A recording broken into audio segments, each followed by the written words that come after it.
Selamat malam saudara, bola liar kembali menggelinding ke hadapan Anda. Menutup tahun 2025, dua target besar dunia sepak bola Indonesia gagal terwujud.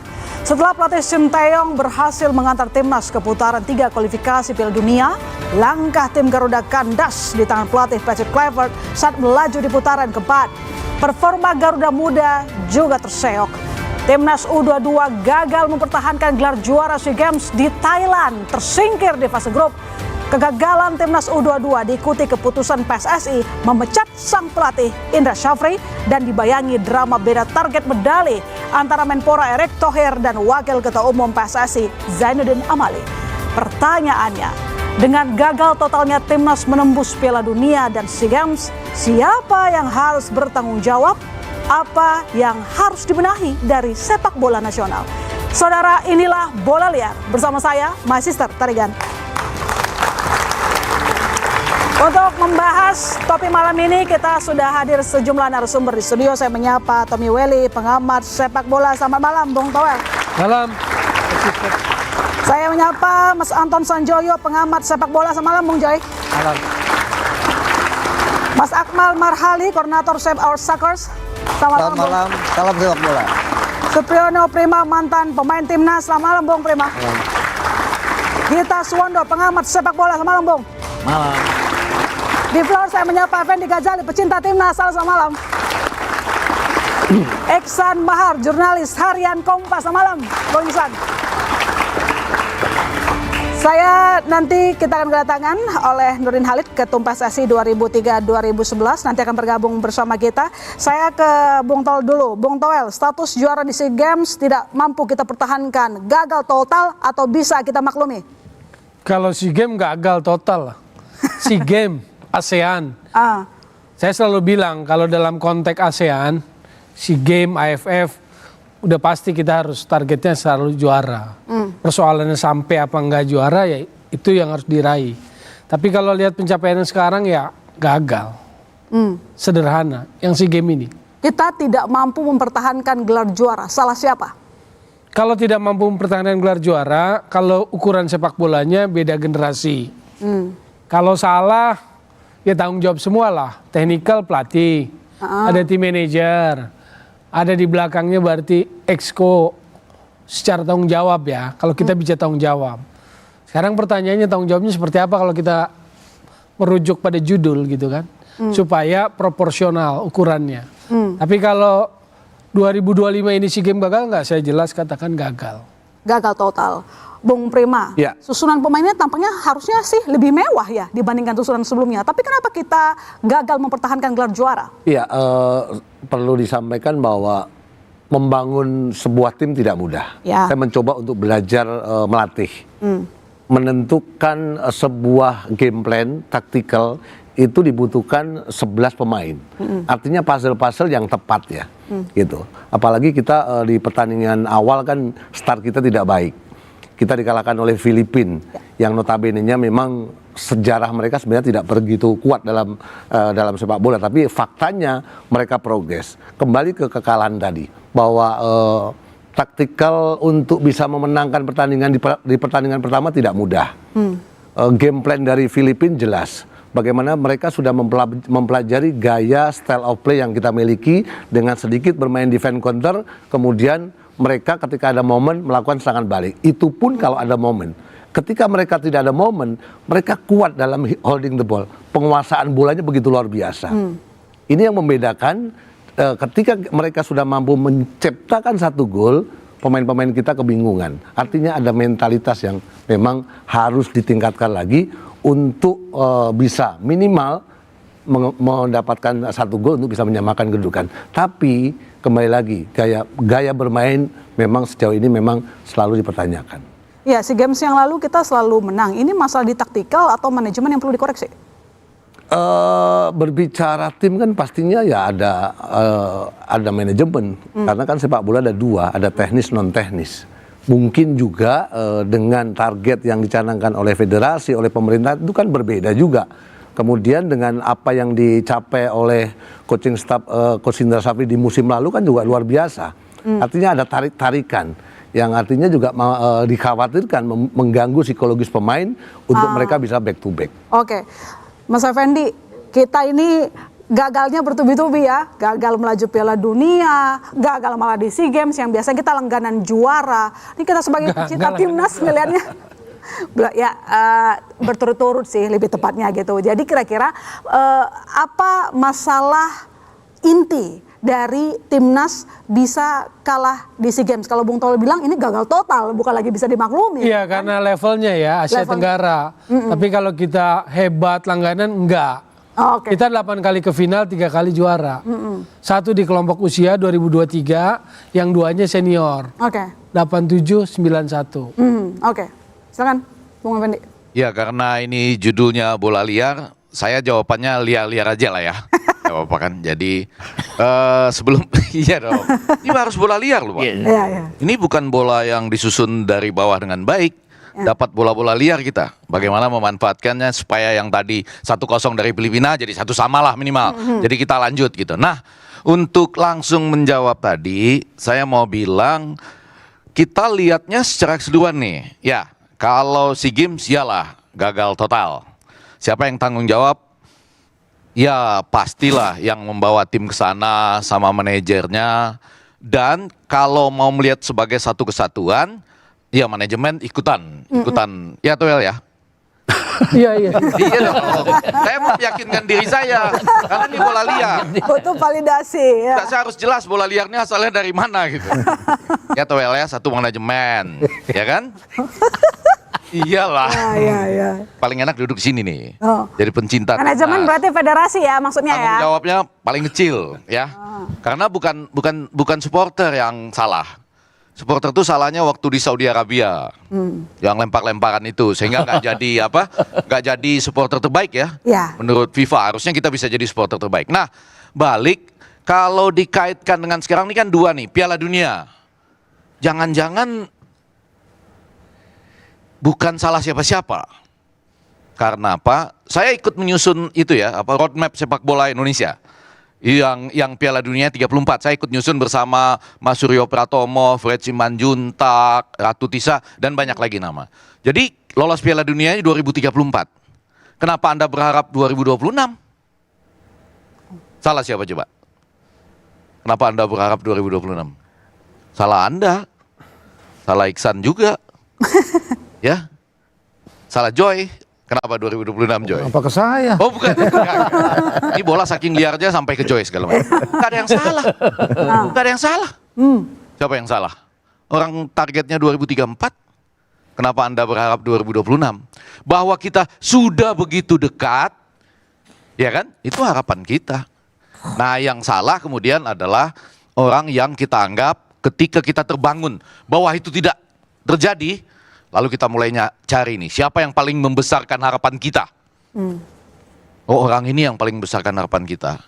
Ya kan? Lalu dia melakukannya itu dengan logika yang baik atau enggak? Oh kurang baik logikanya. Ya kan? Ganti pelatih pas lagi menang misalnya. Itu logika kurang baik, betul nggak tuh? Ini pelatih, Toel, diganti kalau lagi kalah. Tapi pas lagi menang jangan diganti. Kurang lengkap. Kurang lengkap ya, nanti ditambah buat Toel. Jadi kami sedang mencari siapa nih yang salah dalam ekspektasi harapan yang sebetulnya nggak pas tahunnya. Bukan 2026, 2034. Sekarang keluar lagi 2030.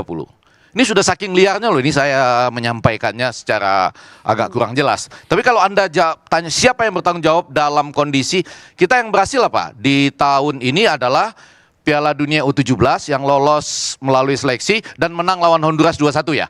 Untuk pertama kali menang di Piala Dunia. Gitu kan? Selebihnya gagal total ya? Iya. Saya tidak mengiyakan. Enggak ya? Konfirmasi. Iya konfirmasi. Enggak, semua aja, semua. Karena ini bola liar semua boleh. Kalau saya beranggapan kita berhasil di Piala Dunia U17 dan kemudian kita menang lawan Honduras 2-1. Pertama kali menang di Piala Dunia. Selebihnya enggak berhasil kita. Mau gagal total boleh, gagal apa? Gagal beruntun. Anda bilang tadi apa? Gagal beruntun, gagal bertubi-tubi, gagal liar, kurang lebih begitulah. Ya. Itu jawabannya. Yang bertanggung jawab siapa? Federasi. Federasi yang tanggung Iya, jawab. Anda nggak bisa bilang tanggung jawab supporter, enggak kan? Yang- Tanggung jawab jurnalis, Iksan Mahar, enggak juga.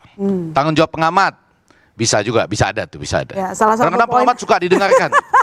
Oke, salah satu poin yang Anda garis bawahi tadi pergantian pelatih ya harusnya tidak dilakukan saat kita sedang menikmati momen kemenangan. Enggak, bukan secara ayah, secara itu umum. Menurut saya logika sepak bola begitu ya. Ini kalau lagi Ya, menang nih, ya.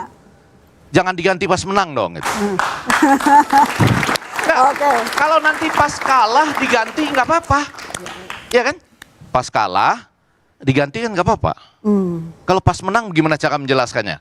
Anda saya ganti karena saya nggak suka lihat wajah Anda atau gimana?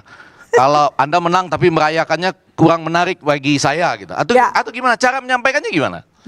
Ini dalam logika dan impian atau imajinasi liar saya. Oke. Kita langsung undang dulu ada Pak Nurdin Halid, Ketum PSSI 2003-2011. Ini Pak Nurdin baru datang, tapi saya mau langsung tanya. Tadi soalnya nyindir-nyindir federasi. Siapa? Kekalahan timnas, Pak Fendi. Oh itu Iya, Pak. biasa, Games. itu biasa. Iya, iya, iya. Nyinggir federasi itu kondisi persepak bola kita. Memang seperti itu. Kalau nggak disindir juga tidak seru. Itu. Apalagi Joy semua ini bukan sindir semua ini sejak zaman saya dulu. Sekarang isunya apa? Nah itu gagal menuju Piala Dunia. Sekarang di SEA Games gagal total tadi kata Bung Toel. Nah sekarang masalahnya ini kita kan cari tahu nih apa kan masalahnya. Tadi Pak Fendi menyampaikan ini ada salah federasinya. SEA Games gagal total, setuju saya itu. Saya juga sedih, kesel. Kenapa?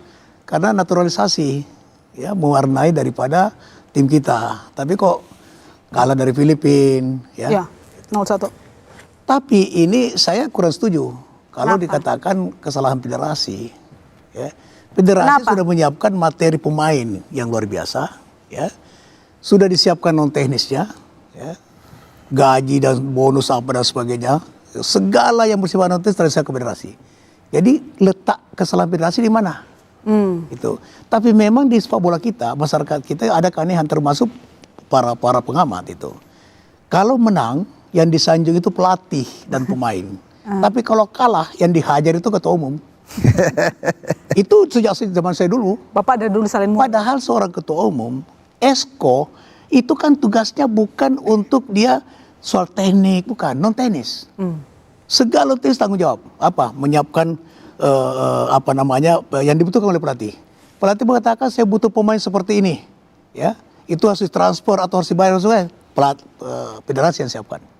Setelah itu tugasnya pelatih. Jadi kalau mencari kesalahan, yang salahnya pelatih itu. Pelatih yang salah. Jadi yang tanggung jawab Pelatih yang Indra paling Safri bertanggung aja. jawab. Seorang ketua umum tahu apa tentang teknik, tahu apa tentang strategi. Ya kalau saya dulu tahu sedikit, karena saya mantan manajer itu, paham sedikit. Tapi seorang ketua umum secara umum itu tidak terlalu paham soal teknik, soal strategi. Katakan paham soal teknis sepak bola, ya, paham tentang kualitas sepak bola. Tapi taktik dan strategi itu pelatih. Jadi saya kurang setuju Bung Effendi kalau dikatakan ini federasi gitu loh. Gitu. Ini bukan saya bukan Boleh ketua umum. saut-sautan Tapi- sedikit? Boleh. Saut-sautannya agak liar. Tapi ketua umum nggak boleh tahu tentang teknis atau tidak tahu tentang teknis? Paham harus. Oh, paham harus. Harus. Kalau mau wawancara, Supaya, kenapa paham harus? Supaya tidak dibohongi. kalau mau wawancara pelatih itu teknis nggak untuk memilih pelatih maksudnya? Nggak teknis ya? Oh, dia harus mengetahui tentang track record pelatih. Itu. Dia harus paham tentang kualitas. Tapi soal taktik dan strategi itu tanggung jawab pelatih, bukan tanggung jawab ketua umum, bukan tanggung jawab federasi. Tapi yang milih pelatih kan juga dari federasi. Ya, betul. Tetapi dia hanya sampai kepada seberapa jauh pemahaman tentang kualitas pelatih dari sisi track recordnya. Dan itu bisa dilihat dari pengalamannya. Tapi setelah itu kemudian bagaimana meningkatkan stamina pemain, bagaimana gizi pemain itu, bagaimana taktik dan strategi di lapangan, itu pelatih. Oke, berarti Tapi kemarin di kekalahan Indonesia, pelatih itu hampir tidak pernah dihujat, ya. Saya baru mendengar pas sekali-kali. Zaman saya dulu ya dihujat ketua umum, habis-habisan. Termasuk beliau-beliau ini nih. diingat Tapi satu-satu. itu bukan salah, itu kondisi Iya. sepak bola kita. Dan bagi saya itu seni. Ya. Bagi saya sebagai ketua umum, berita jelek, berita bagus adalah iklan gratis. Jadi ini saya ambil kesimpulan dulu, kemarin kekalahan timnas di SEA Games murni salahnya Pak Indra Safri. Iya, pelatih. Oke. Bung Joy, setuju nggak salahnya Pak Indra aja soal kekalahan kemarin di SEA Games? Kali ini saya setuju dengan Pak Nurdin Halid. Waduh, Jarang-jarang mesra sekali saya malam ini ya. Boleh dicatat ini sejarah. Gini, kalau dibilang gagal total, yang gagal total yang mana? Misalnya kita bilang Piala Dunia. Piala Dunia gagal total. Buat saya nggak gagal total malah. Saya Buat setuju saya, tidak gagal total ke Piala Dunia. Ini bahas SEA Games Itu dulu apa justru- Piala Dunia dulu? Yang gagal total tadi SEA Games ya? Ya. Ya, Gagal Piala terus Dunia SEA enggak kan? Games. Gini loh. Enggak. SEA Games dulu Effendi, coba, SEA Games. Bayangkan kalau kita ke Piala Dunia Pak Nurdin Halid. Dengan kondisi persepak bolaan domestik yang masih seperti ini. Dengan kondisi pembinaan usia muda yang masih awut-awutan. Dengan kondisi Liga Super yang masih kualitasnya masih dipertanyakan di konteks klub-klub di Asia. Kita sekarang Persib aja sekarang masih di tier 2. Bayangkan tiba-tiba kita ada di Piala Dunia. Kalau buat saya itu bukan gagal total, itu malah blessing in disguise. Ada berkah di dalam kegagalan itu. Sehingga PSSI harusnya melihat ke dalam. Apa yang harus kita lakukan buat pembinaan di dalam? Apa yang harus kita lakukan untuk memperkuat persepak bolaan nasional? Sehingga nanti bisa menghasilkan pemain-pemain yang berkualitas dan memang punya kualitas untuk tampil di Piala Dunia. Kalau yang dilakukan oleh Pak Erik dengan segala maaf, saya katakan ini kan didoping dalam tanda kutip kan dengan pemain-pemain binaan dari Belanda kebanyakan gitu loh. Jadi para supporter pun, para fans ini dibuat halusinasi seolah-olah wah kita memang udah hebat. Nah ternyata semesta berkata lain. Kita kalah dari Arab Saudi, kita kalah dari Irak sehingga kita gagal. Tapi buat saya itu bukan kegagalan yang menyakitkan, itu justru pelajaran yang luar biasa. Itu yang Piala Dunia. Kalau yang SEA Games, Anda setuju nggak kalau itu gagal total? Yang mana? SEA Yang Games. SEA Games. Kalau SEA Games saya juga tidak bisa bilang gagal total karena begini. Itu sistem turnamen dengan satu grup hanya isinya 3. Ya. Jadi 2 pertandingan itu betul-betul menentukan nasib. Anda ingat Argentina kalah pertandingan pertama melawan Arab Saudi, akhirnya bisa menjadi juara. Kenapa? Mainnya 3 kali. Indonesia main cuma 2 kali. Gitu loh. Nah ini kan pertandingan pertama itu memang kita sial. Lawan Filipina yang kita anggap anak bawang. Padahal Filipina 10 tahun terakhir sudah develop luar biasa. Wah pemain-pemainnya pemain universitas. Universitasnya di Amerika. Bukan di Indonesia. Ada yang di Filipina tapi kebanyakan mereka universitas di Amerika. Yang pembinaan amatirnya itu kemungkinan levelnya sama dengan Super League kita. Kira-kira begitu. Jadi ya kalahnya pun kan lawan Filipina bukan kalah 5-0, kalahnya 1-0. Dan kita kan menang lawan Myanmar. Bener nggak? Cuma kurang 1 gol aja kita bisa lolos ke semifinal kan? Gitu loh. Gagal total. Ya memang gagal untuk meraih medali, gagal ke semifinal. Tapi kalau dibilang gagal total hanya dalam permainan. Iya. Ketika melawan Myanmar babak pertama dan kita sial melawan Filipina di babak pertama juga ada 3 peluang bersih. Arjuna 1, Rafael Strike 1, satu lagi Ferrari kalau tidak salah. Tinggal ceplos bola. Gitu ya. Jadi ada faktor sial. Gagal total? Enggak juga saya bilang gitu. Ya kan? Bahkan saya bilang sebelum SEA Games saya bilang Indonesia harusnya meraih medali emas. Dengan materi pemain yang ada. Gagal total maksudnya. Ya kan? Ada Ivar, itu Ferrari, semifinal itu. Mungkin itu Doni Tri Pamungkas, Kadek Arel, you name it semua. Itu pemain top semua sekarang. Tapi Indra Safri gagal. Gagal membuat tim ini menjadi solid dan bagus. Kalau dari sisi materi ini udah the best. Ya kan? Ada beberapa pemain yang sudah memperkuat timnas senior. Kurang apa? Gitu loh. Nah, kalau dibilang tanggung jawab siapa, ini tanggung jawab Indra Safri. Piala Dunia gagal, tanggung jawab siapa? Patrick Kluivert. Iya memang satu suara ya sama Pak Nurdin. Jadi saya setuju sama Pak Nurdin. Bung Gita, kalau Anda sendiri punya pandangan seperti apa? Kita gagal total atau masih bisa dimaklumi? Nanti dijawab oleh Liar Kembali, saudara.